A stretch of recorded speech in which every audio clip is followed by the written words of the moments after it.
மாவட்டம் ஓமலூர் வட்டாரத்தில் டாஸ்மாக் ஊழியர்களின் போராட்டம் காரணமாக மதுபான கடைகள் மூடப்பட்டிருந்த நிலையில் தனியார் பார்களில் கூட்டம் அலைமோதியது. மது பிரியர்கள் நீண்ட வரிசையில் 2 முதல் 3 மணி நேரம் காத்திருந்து மது பாட்டில்களை போட்டி போட்டு வாங்கிச் சென்றனர்.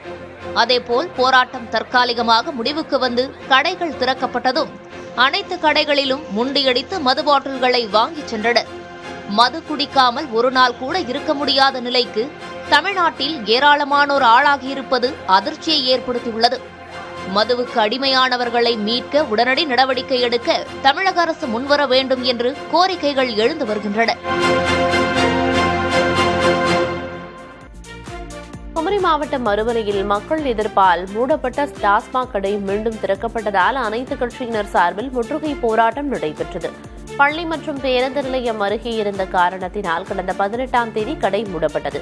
இந்நிலையில் மீண்டும் கடை திறக்கப்பட்டதால் அனைத்து கட்சியைச் சேர்ந்தவர்கள் போராட்டத்தில் ஈடுபட்டனர். இதனால் மது வாங்க வந்தவர்களுக்கும் போராட்டக்காரர்களுக்கும் இடையே வாக்குவாதம் ஏற்பட்டது.